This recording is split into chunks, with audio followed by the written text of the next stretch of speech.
I just don't understand what men want. Do they want a woman who is promiscuous and has been around? And no judgment, to each their own, just in the same way how I want to be respected for my choice and my lifestyle. But like it's either one extreme or the other. Guys are scared off when they see me, when they learn the truth about me, because I'm still a virgin. But then society labels women who do lead promiscuous lifestyles a derogatory term, which I'm sure you know what I'm talking about. I'm not going to mention it on air right now, but it's just one extreme and the other. And us women, we just can't win. And so I'm done. I'm tired fighting that battle, really. You're listening to Real Love, Real Stories. And this, my friend, is a podcast to share love stories and also get tips on building meaningful relationships in all aspects of your life. This is your girl, Kanu. I'm the host and producer of the show, and I'm a therapist by training turned love guru. I am so thrilled that you have tuned in because without you, this wouldn't be so fun. So here is another great episode. Enjoy. This episode is brought to you by Mindful Matchmaker, a service that is matching grounded and authentic singles. If you are in British Columbia and are seriously looking for love, go to kanujacobson.com for more details. That is KANUJACOBSEN.com. Are you our next love story?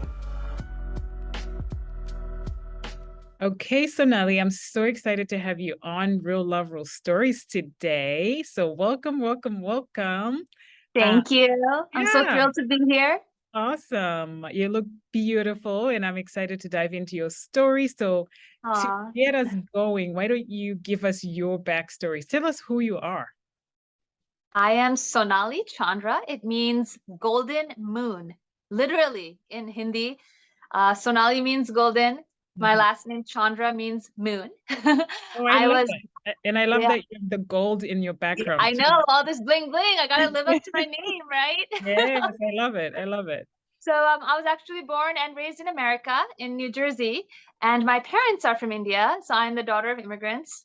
And growing up, I had a very strict upbringing. No dating, no socializing, no sleepovers, no prom, and no dorming in college.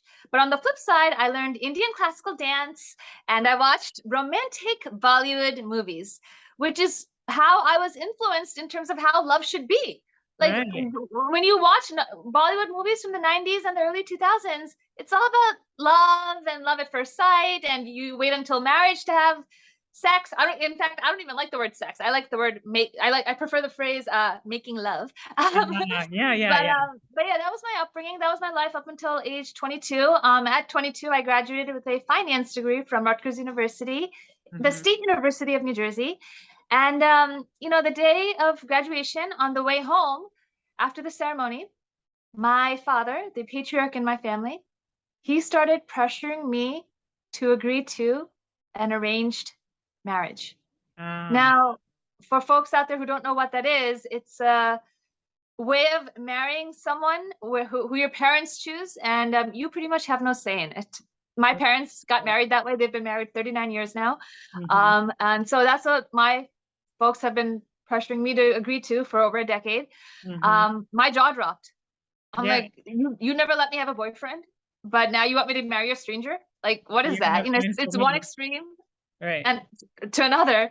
And I'm like, no, thank you. I am going to focus on my career. And, that has been the story of my life for the past 13 years. I am now 35 years young.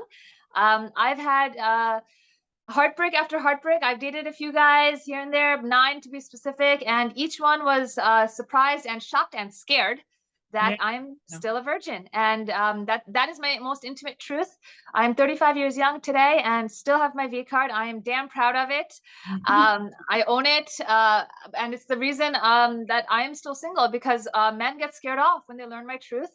And then, so conventional dating methods have been very difficult for me. And then on the other end, I don't want an arranged marriage. That's such an antiquated concept to me. I'm an American-born citizen. I don't believe in that. It may have worked for other people, like my parents, but not for me. So this is who I am in a nutshell. No, thank you for giving us a little bit of your backstory there. I have interviewed, I think, about at least I have three stories on my podcast where they are from arranged marriages, and it seems to work for them. But interesting that you said you were born in America and you grew up in a whole different environment, and so I can see how they can be different from wanting to follow what your parents did because they were not born here, and the life is different, right? So yeah, but I loved your tagline that says, you said something about not desperate to get married, but determined to find my soulmate. So Exactly. it sounds to me like there's no pressure. There's no, you're not desperate to, in the sense of like, I'm 35, the clock is ticking. Right. Yeah. And so I guess what I want to maybe a little bit, if you can touch a little bit more about like what the expectations of the family, what do relationship look like in your family, and then the expectations. I know you touched a little bit about that, but can you dive a little deeper on that? So relationships in my family are very male dominated. I'll take first and foremost my parents' relationship. My dad is 9 years older than my mother. They had an arranged marriage, as I mentioned before.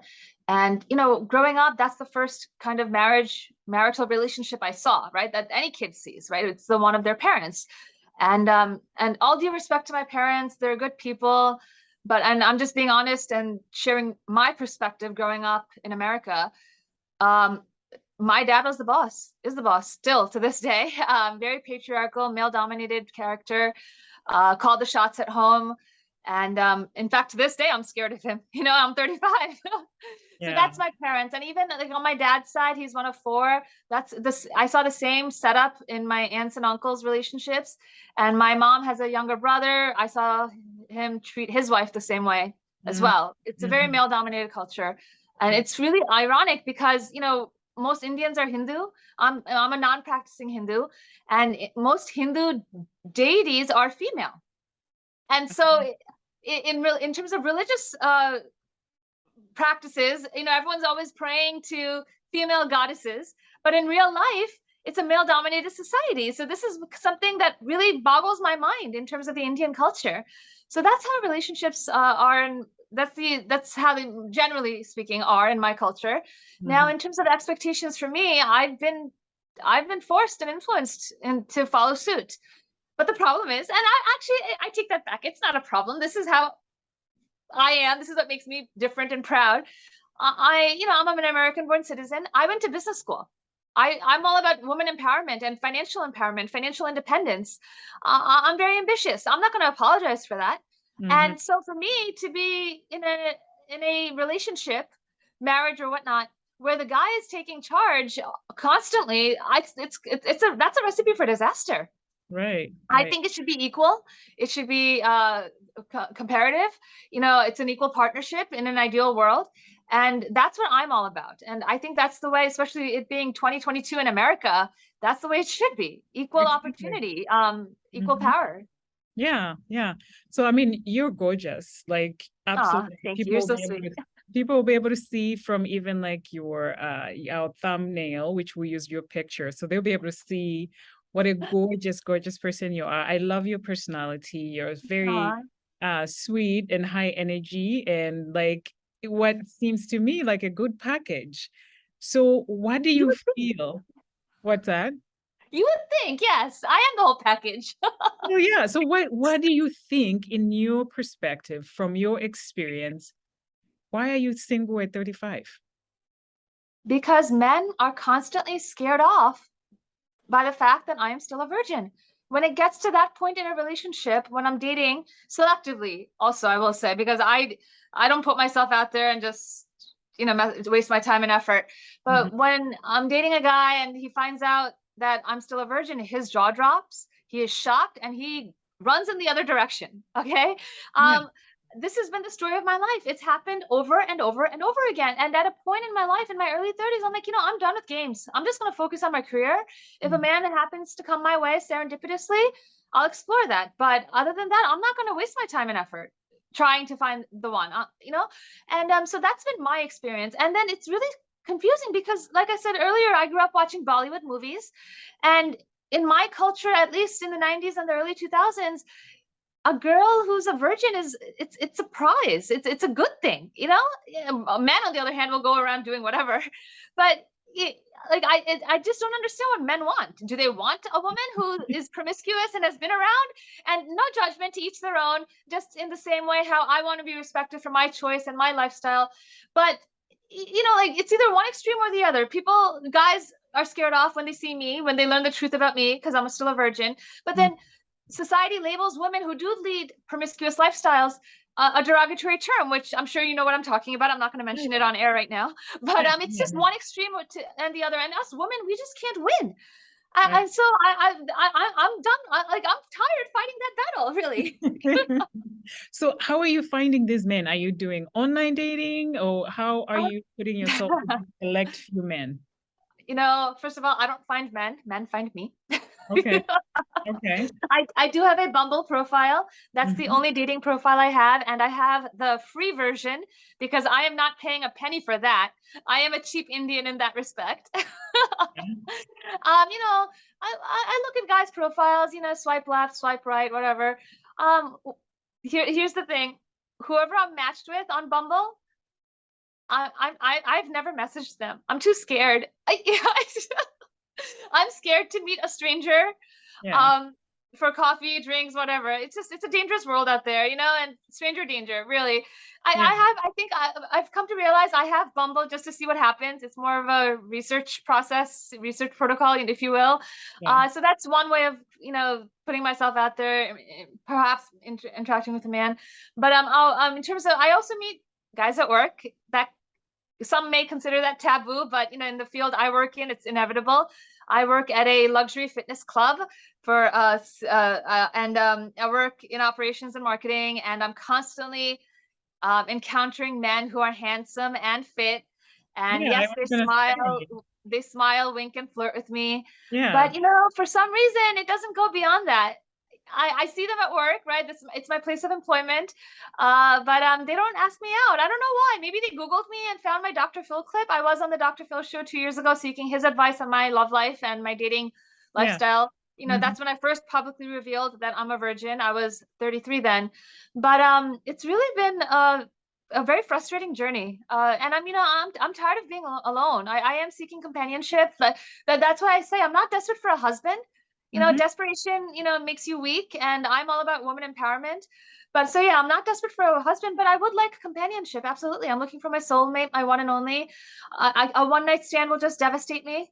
So that's where I am at now. You're 35. You've not done that for so many years. So why start now, right? Exactly. You're in a public facing position where it seems like the men that come through to the place where you work, actually you have some things in common because you like fitness yourself and they do. And in your words, you said they are very handsome. Right. So I think I'll be interested to find out like why it is that it is not picking up from when you meet them to actually going on a date. So you did mention that you went on Dr. Phil, which I can include a link in the show notes for people to watch that interview with Dr. Phil. But I'm curious, what was his take on your situation, 33 at the time? And I don't know if you were in that position, but what was his take in terms of like what you need to do? So you have to understand, I filmed the Dr. Phil show episode during lockdown. So I had a virtual audience. I had to take 1 million COVID tests. This was pre-vaccines.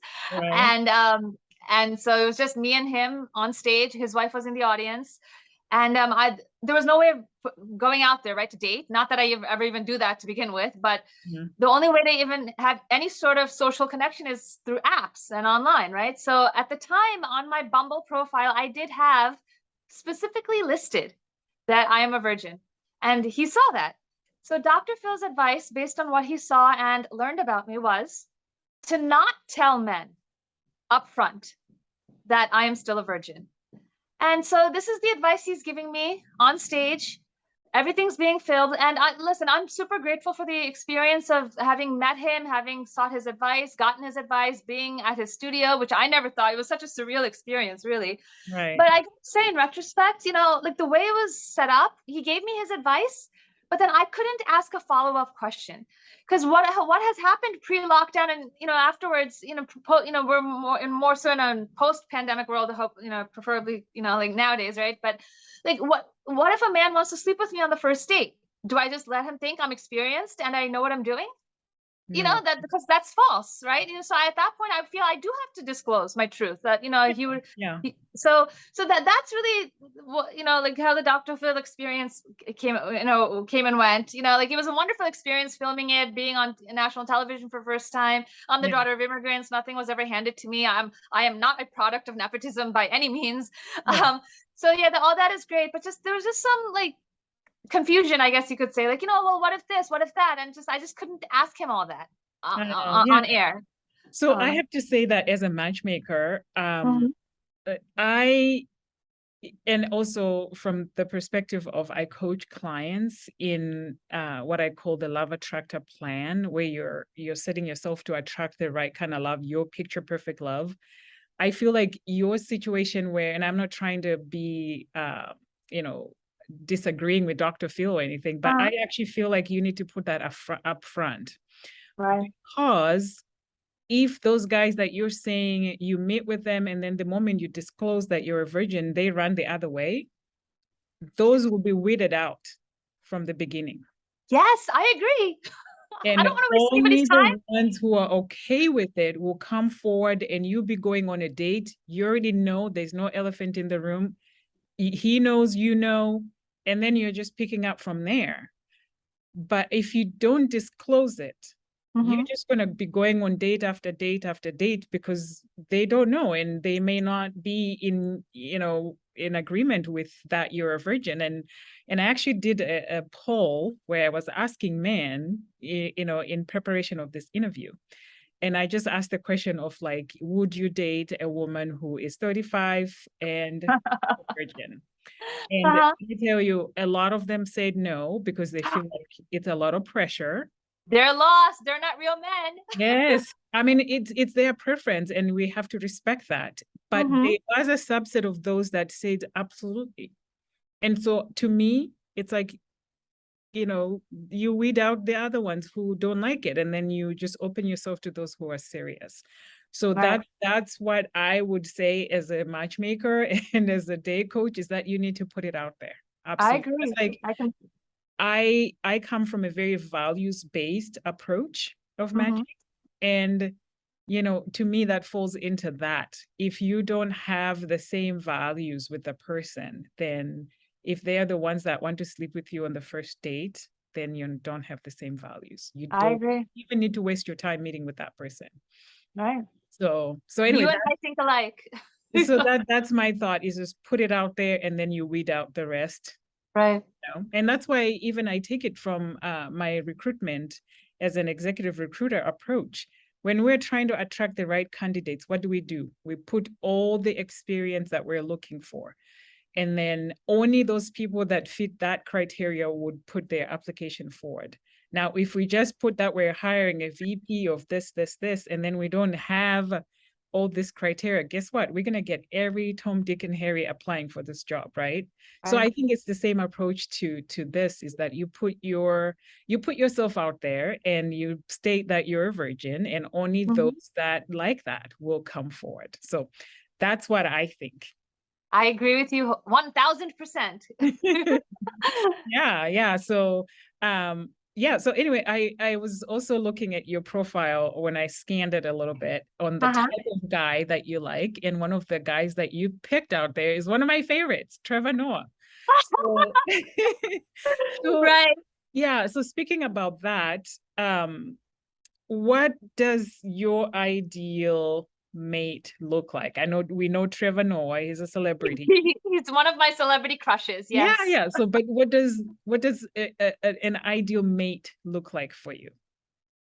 My ideal mate is a chivalrous gentleman who is handsome, ambitious, fitness oriented, and will treat me like a queen. That's in a nutshell. That's my ideal mate. So I'll say it again for anyone who missed it the first time. Okay. A chivalrous gentleman who is handsome, ambitious, fitness oriented, and will treat me like a queen.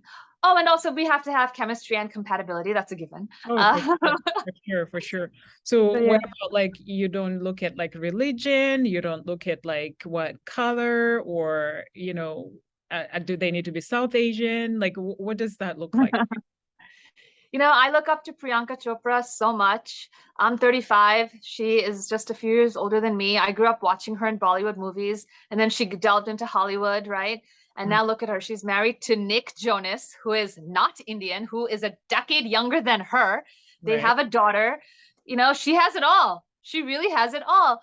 Um, so to answer your question specifically, no, skin color, religion, race, those are not deal breakers at all. I don't like to generalize. It's whoever I have a connection and chemistry with. As for religion, yes, I'm Hindu, but I'm also a non-practicing Hindu. And so, again, and I'll mention Priyanka Chopra and Nick Jonas again. They're from two completely different religions, but they respect each other and others' religions, and they practice both, right? So for me, that's ideally what I look for. Just someone who has the same values and ambitions and wants to grow together, for the future, towards the future, towards goals. And those are the things I look for. And so, yeah, so religion, race, skin color, those things don't matter. Just, again, someone who's sophisticated and has the same mindset, who's just a guy who's going to treat me like a queen and will respect my ambition, my choice in life. I'm specifically referring to me still being a virgin. Right. He's not just going to leave me in a one night stand even after I get a ring. He should be there for me for eternity. In my Indian culture, marriage is forever. Yeah. And I need a ring before my first time happens with my one and only. And so that's really in a nutshell what I'm looking for. Yeah, no, I like that. I like that. You know what you want, and Exactly. and you're not limited to like, I want this type of person, and so it sounds like you're open to some different Absolutely, yeah. out No, I'm there. not, and the women get a derogatory labeled. The women can be called picky and too selective, but I don't think that's a problem at all. I know who I want, and I'm not trying to waste anybody's time. I don't want to waste my own time. I'm 35, And I Right. just want to add one more thing. My fourth and last grandparent mother, my fourth and see, I'm choking up right now. My fourth grandparent passed away 6 months ago. She was my dad's mom, and I was very close to her growing up. And she was in her 90s, and she had pancreatic cancer. Mhm. And this happened in India, and here I am in America, right? I found out a couple months prior why she was so sick, but then with living life in America, it slipped my mind. It did. And the Mhm. day I found out she died, I was an emotional mess. I cried my eyes out, and it hit me that something, we're all going to go one day, Yeah. right? It's the fact of life, and I'm 35, and I just don't want to be alone anymore.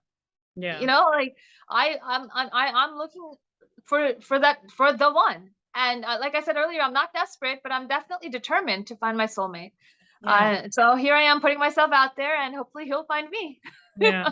Well, first of all, I'm sorry to hear of her passing, and Thank you. may she rest in peace. And Mhm. I take it from the perspective of like when our loved ones like that die, they become our angels. So she's Right, looking out for you, and hopefully she will sort of guide you towards going to the right person that you're supposed to have, your right, romantic life with. But right. and then I want to hear from, I know you have something that you're working on about 5 dates or something like that, but I want to hear, how are you putting yourself out there, including that piece? Is it a show um, Oh, boy. or how are you putting yourself out there to meet the one? So, your timing couldn't be perfect to ask that specific question. Right before we started this Zoom meeting, I saw the trailer from my episode. Um, so the show is called Five Guys a Week, and it's going to air on Lifetime Network this Wednesday. Oh, And so it's a reality TV dating show. I applied to it last summer. It's been quite a journey. And the reason I applied to a reality TV dating show to find love is because one, conventional dating methods haven't worked for me. And mm-hmm, two, I don't want an arranged marriage by my conservative parents. So mm-hmm, I need to find another strategy. And so I have read the success stories of many reality TV dating shows bringing couples together. And so I'm like, something, hey, I'm going to try it. And so my persistence paid off. I was cast by the show. And the premise of the show is a single lady, me in this case, lives with and dates 5 guys at once. Are you serious? Yep. It's Nice. a very unusual social experiment. So just But literally, there's no romantic, like, you're still gonna be a virgin after the show, right? you'll have to watch and see.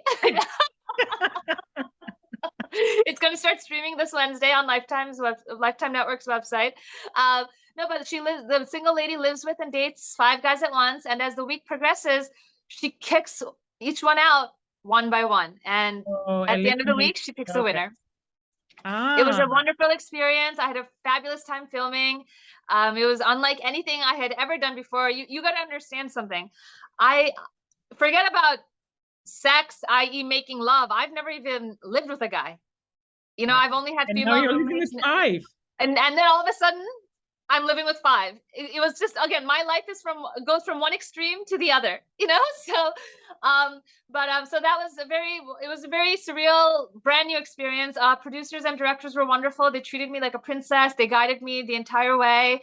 It was a wonderful experience, and the trailer has just dropped. It's going to be on my Instagram after we end this call. I was getting ready for our call before, so I couldn't really post it online before. But yeah, I'm very excited for audiences to follow my journey and join me on my search for love. It was a wonderful experience. Oh, so we're doing this interview. We don't know if you found love or we have to wait till we watch the show. I know that. Yes. So essentially you could have found love, I guess. It's possible. You'll have to tune in and see. Just wait 48 hours and you can watch it all online. Oh, wow. That's exciting. Wow. One thing I love about about your story is that, one, you're not shy to be in front of an audience and like have the whole world essentially know about your story and being a virgin. And so I think it inspires people who may be in the same situation. So speaking of that same person who may be in the same situation, what would you say to her? We're saying her because you're a female, maybe even a guy. There might be a guy out there who's 35 or a woman who's 35 and single. What would you say to her to have her keep going and not feel desperate, but still be determined to find her soulmate? I decided to be vocal about my most intimate truth because I know our society ostracizes people like me. Oh, they're freaks, they're losers, they're not cool. We live in a society where sex is thrown at us 24/7. And even for me personally, like I've often not been invited to parties or events. I've spent every birthday by myself just because people know my truth, that, they think I'm weird and I'm not fun to hang out with. But you've said it yourself, right? I have a great personality, and and I don't think I'm like that at all. And so I just want to break the stereotype that virgins are not freaks. We are people with feelings, and we we just have strong values and high morals, and we're not freaks. And there's no reason for us to be ostracized in society. We're normal people. It's better to be a virgin than to lead a promiscuous life and risk yourself with an STD or UTI. And for us women, an accidental pregnancy. Us women, we have to go on the pill or get a diaphragm or have some other sort of birth control. And for men, they just put on a condom. It's so unfair. I just want to say to folks out there who are in the same boat as me, you're not alone. You're not weird. You're not a freak. Just be proud of your truth.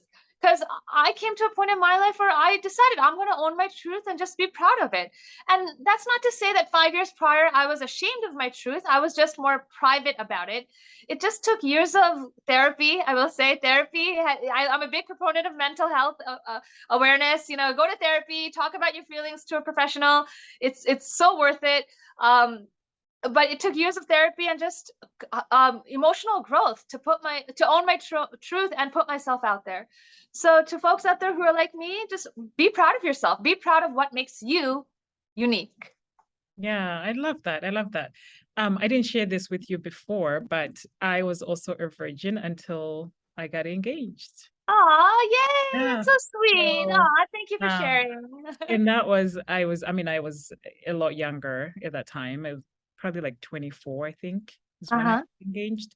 So I can relate to, for me, it was more from my Christian background that I really valued that very much. And I did not want to give up my virginity just to give up. But Right. in another backstory, there was also a rape involved Oh no. before when I was younger. So, you know, that actually I'm got me sorry. more determined that I needed to maintain.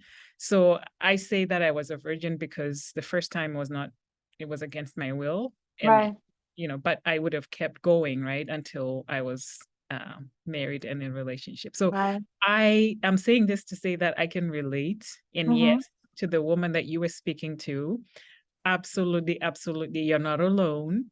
Right. There's so many people. I'm in the love world, and I talk to different people, different from different walks of life. And yes, if you want to maintain your virginity until you meet that special somebody, absolutely, we're cheering for you from Yes. You do you. yeah, yeah. So, but yeah. So, anything else that you want to share with us? I mean, you have what seems to me like a very exciting life. You have this TV show on Lifetime coming up. You were on Dr. Phil. I know Uh-huh. you can just go on Google and like type your name, and different articles come up. Uh, Right. what else is coming up for you? I started doing stand-up comedy earlier this year. So my Yeah. next comedy gig is on Sunday, September 25th in Los Angeles. Mhm. It's at Flappers Comedy Club in Burbank. And so I'm working on my set still so I can present to a live audience, more entertainment and jokes. Yeah. Comedy kind of just happened by accident. I mentioned earlier that I have spent every birthday and holiday by myself, and I've cried tears of loneliness, and I've been on an emotional roller coaster, ups and downs in my life. And in 2022, I decided that I'm not going to be like that anymore. I'm going to be happy. And Yeah. so on January 1st, I bought tickets to see Jay Leno at Flappers.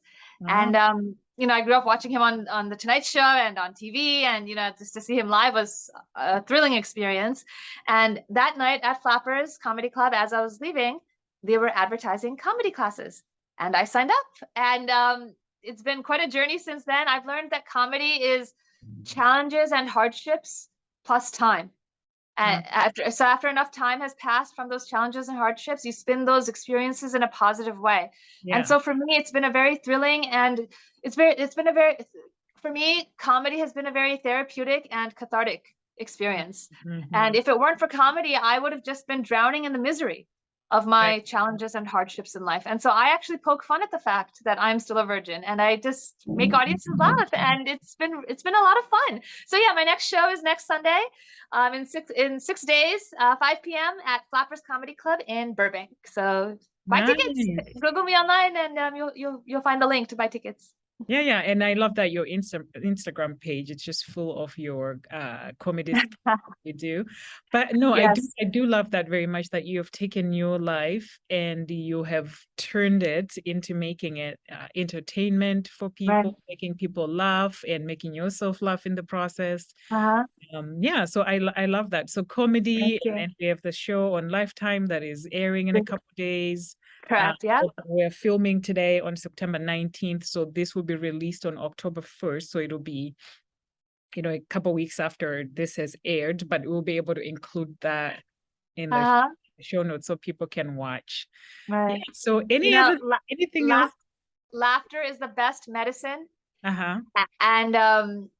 And yeah, laughter is the best medicine. We only live one life, and it's so important to just follow your passion, both Yeah. professionally and also be with the one you love, not someone who you're forced to be with. Like that's what my parents still want me to do, like arranged marriage. Ew, no, thank you. Are they supporting you in your comedy, in being a comedian? They actually have no clue that I do comedy. They have no clue I'm even on this TV show on Lifetime Network. Oh my God, you're keeping it a secret. They don't hear from anyone else? If they have heard anything, they haven't told me anything.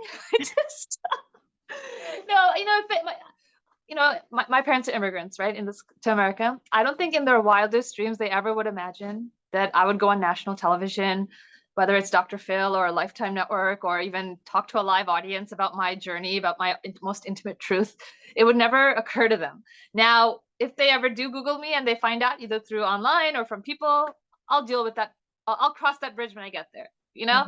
But for Right. me to tell them that I went on a dating show and I'm talking about my virginity on TV and to a live audience, that's just going to open up a whole can of worms. And I don't want to deal with that family drama right now. No, thank you. Hard pass. Yeah. Wow. And did I read somewhere that when you went back to India or something, or somebody went back to India, they say that you were in a relationship, you were married and everything? Did I read that? Yeah, so 5, 6 years ago, so I was what, 29, 30 then. My father lied to all my extended family that I'm already married. Oh my gosh. For him, it was easier to just lie to everybody when they were asking, oh, why isn't she married yet? Like, well, where's the wedding? We didn't get an invitation or whatever. My dad just shut all that down by telling everybody, but in essence, lying that what, I'm already married. Oh, wow. So this is considered a negative then? Yeah, so it's definitely in conservative traditional Indian culture, which is how my parents are. That's how they think. It's my parents are very disappointed that I am 35 and still not married, but I know for a fact that they would be happy to know that I am still a virgin. If we ever had that conversation. Listen, my parents never talked to me about sex growing up. I learned about it from health class in school, and and all those Bollywood movies I watched growing up, they never showed sex. They showed, if anything, holding hands was the most thing that the actor and the actress did in movies. They never even showed a kiss in the movies that I grew up watching. So sex was never talked about in my class in my home. And so and to this day, like, I cringe if I have to have that conversation with my parents. And I'm 35. I guess I'll never grow out of it. Yeah, no, I can relate. My culture background also, maybe it's just my family, I don't know, but like my thing is I never had children. So it's like, oh, why don't you are you gonna have children? When are you gonna give us my parents not so much, but like extended family, society, right? Poke their nose into my business. So I'm like, no, are you gonna come help me raise this child that you want me to have? Right. And children are cute. Don't get me wrong, right? They're adorable. Yeah. But I have a finance degree, right? I went to business school, and raising children isn't cheap. I saw an article on some media platform the other day. It'll cost $300,000 to raise a child. Food, clothing, braces, car, all those college. things. And so I just think regardless of any culture, you got to make sure you're financially able to provide for a child. And to your earlier point, like society, extended family, core family, they'll never be happy with our individual choices. Like, I'll say for example, from my situation right now, for over a decade, my parents and everybody have been bugging me about when I'm getting married, right? But then let's say I get married, then they're going to be like, when you're having kids. So then let's say I have one kid, and then they're going to be like, oh, you should have another kid. And then it just never stops. Like, you can never make anybody happy. What I've learned is you just have to focus on you and make yourself happy, regardless of what other people think. You're so right about that. Sing it from the rooftop. Yes. Yeah, so this has been a lot of fun getting to know you and to, learn what you're doing, what you're getting involved in. Is there anything else that you feel like you want to share that, maybe I didn't ask? No, I actually need a glass of water because I'm so parched. But I think I enjoyed having this great, important conversation with you. I think it's so critical that we talk about the real issues in our generation, and for us women, especially millennials, that we're facing. And it's unless we have a conversation, we can't make progress. Right. And so I'm so thrilled to have been on your platform and to talk about these things and to share my journey and to serve as a source of inspiration and entertainment. Yeah, no, perfect. I loved it. I've enjoyed talking to you also. So if things don't favor what you want on the Lifetime show that we'll be watching in a couple of days, you need to come back because I'm a matchmaker, and we'll try this new thing and see if that will get you a match. But we hope that you found a match with the 5 men that I don't know how long it was that you were in the house. I'm a monogamist. I only need one man, not all 5 guys. Man, yeah. So if that worked out, we'll be celebrating you. If it didn't work out, come back. We will match you. But in the meantime, do you want to tell the audience how they can connect with you? I am everywhere. Just Google my name, Sonali, Sonali Chandra. I am everywhere. I have my own website, Instagram, Twitter, TikTok, Facebook, LinkedIn. Google me and you'll find me. So yeah, and like you said, Kanu, my comedy clips are all online as well. So I've broken them down into little clips, and so audiences and supporters can find entertainment there. Yeah. But yeah, I was born to serve as an entertainer and as a source of inspiration, and I'm very humbled and proud of what I do and to serve in that capacity. Well, we're cheering you on and we're excited for you. So there you go, folks. Go and watch some bite-sized comedy skits that she puts on her Instagram and be entertained. And we'll be cheering for you, like I said, that you find your soulmate. Yeah, so thanks for being on Real Love Real Stories, and we look forward to hearing and following your journey as you go. Thank you for your support. I love you all. Oh, thank you. Thank you. You take care. Look at you, my friend. You made it all the way to the end. I'm so grateful. So the fact that you did make it all the way to the end, that means you liked this episode. So go ahead and be a hero. Send it to 3 people. And then go to iTunes where you can rate and review this podcast.